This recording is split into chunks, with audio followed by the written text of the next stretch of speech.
Hey, the other big advantage for the Terps, experience, specifically big game experience. Also, there might not be a hungrier team here at the Georgia Dome as Maryland remembers blowing that 22-point lead to Duke in last year's national semifinal.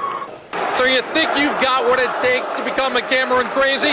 Better think about it. First, you got to live in Shesheskyville for a month. You got to pretend to go to college at the same time, and then to cap it all off, you paint yourself blue. Dale Earnhardt was laid to rest Wednesday in a small private ceremony near the Earnhardt family home in Kannapolis, North Carolina. On Thursday, more than 4,000 people will pack this church in an invitation-only memorial billed not as a funeral, but as a celebration of Dale Earnhardt's life. In Charlotte, I'm Jim Noble for the National Sports Report.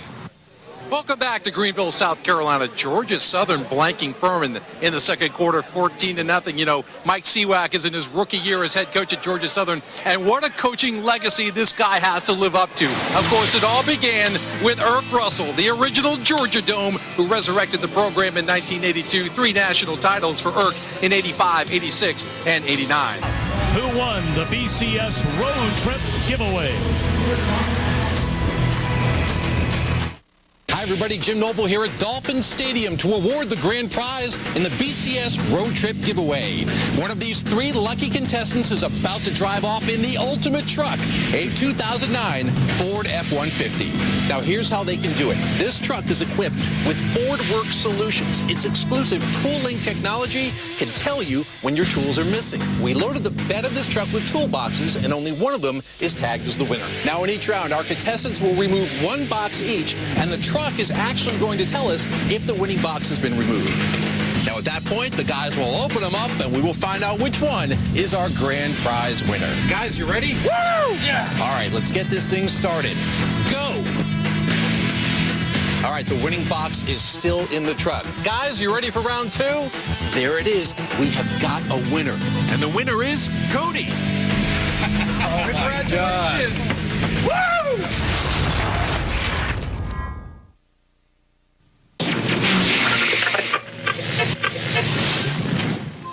I didn't know, it was like a cold splash of water in your face, and you're just trying to figure out what you're going to do next. All of a sudden, he stopped talking, and he came back in with another doctor, and he said, "You got a tumor, it's cancer, we'll take your kidney out tomorrow." And I said, "Time out." I had gotten to the point where I was willing to accept whatever the circumstances were, and I had a peace about it.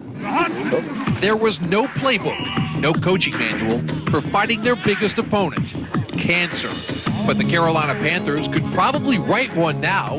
When running backs coach Chick Harris was diagnosed with prostate cancer in April, he was able to turn to fellow coaches Don Bro and Paul Boudreau, both cancer survivors. Well, I've talked to Don and about his situation when it happened. And we had talked about my situation, and he just encouraged me to remain strong. And Paul was there every day. I think anybody that's going through this, there's a bonding there. You kind of feel like you're in a club, so to speak. And hopefully it's all behind us. Cancer has a way of putting everything, including football, in perspective. But for Boudreau, who had a kidney removed a year ago, it made him realize how important football was. I had missed weddings and funerals in my family because of football, and this was the first time I had missed a day. I had a lot of people call from the league, said, "Hey, forget about it, don't worry about it, football will still be there when you get back." But it was something that bugged me, and it was something that drove me a little bit to try to get back faster. Don Bro overcame prostate cancer first detected 2 years ago. He came out of the ordeal with a different outlook on family. My wife ended up being a great nurse and a great helpmate during that particular time. And you might call your children. We have 2 daughters and they have families, and you might call them a little more than you normally do. And you think, boy, what about my family? What about, I've got to talk to them, And you become a little bit more grounded as far as your thoughts and emphasis with your family. Yeah, we have a close-knit community and something about it, you know, and it really just not the person who has cancer. It's kind of the caretakers, you know, your wife and your family. They're all involved in it, too. The best part of this story, however, comes at the end. Paul Boudreau, Chick Harris, and Don Bro are all now cancer-free and stand ready to lend support, just as others once supported them. With the Panthers in Spartanburg, I'm Jim Noble for the Southern Sports Report. A little of this, a little of that, enough to please one and all. This would mean the Braves looking for some more late-inning heroics. That would be the NASCAR boys battling a little road rage, but we begin with a team dreaming of a title. Indeed, yes. Let's move now to the majors, where the Braves have apparently been going to drama school. 3 in the 9th to beat the Tigers Thursday, a squeeze in the 8th to knock off the White Sox Friday. Hey, how do you top that? Well, another W of any kind against the White Sox would help. Let's head to the 10, top of 4, Damian Moss on the hill for the Braves. He will fan Carlos Lee. A little later on, it's Royce Clayton's turn, this time to bounce back to the mound. No score after 3, but in the bottom of the 4th, the floodgates break wide open. There's Chipper going the opposite way into the gap off Gary Glover. Julio Franco and Gary Sheffield come around to score, and quickly, it is 2-0 Braves.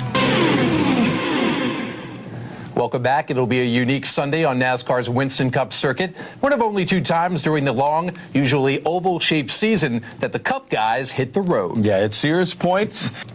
We knew 2 things entering the NHL entry draft. The Atlanta Thrashers had the number 2 pick overall, and a whole bunch of needs. One need, scoring, might have been met by the acquisition of veteran forward Slava Kozlov from Buffalo for a couple of picks. Another need, a goalie for the future, is here. I feel a little bit better there. And also tomorrow we'll check in with the Braves as they go for the sweep over the White Sox. Jason Marquis on the mound. Atlanta 11-3 in interleague play. Too bad this thing is coming to an end next weekend. Braves have to go up to New York and Boston. If they can do some damage up there against the lumber of the AL East, I say put in interleague play year-round for Atlanta. Year-round, right. Our own Jim Noble is standing by live with a preview of tonight's critical game. Jim? Pam, that's right. Welcome back to Raleigh, where, to be honest, it seems like we never left. Saturday's marathon Game 3 has given way to a must-win Game 4 for the Hurricanes. To be quite honest, there is pretty much no way the Canes can head back to Detroit down 3-1 and have a good chance to win this Stanley Cup Finals. But you have to wonder if this team, which relies so much on heart, is still heartbroken. You know, they say what doesn't kill you makes you stronger, so...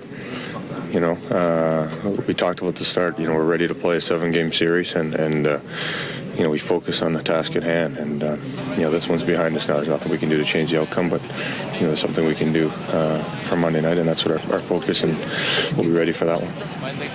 Both the Wings and the Hurricanes pride themselves on conditioning, so the battle now boils down to mental toughness. Carolina simply can't afford to feel sorry for themselves, can't dwell on the missed opportunities of Game 3. Of course, putting such a devastating loss behind them is easier said than done. There's no time for us to feel sorry about it. I mean, this is the same thing, so, they bounce back, and we need to do the same.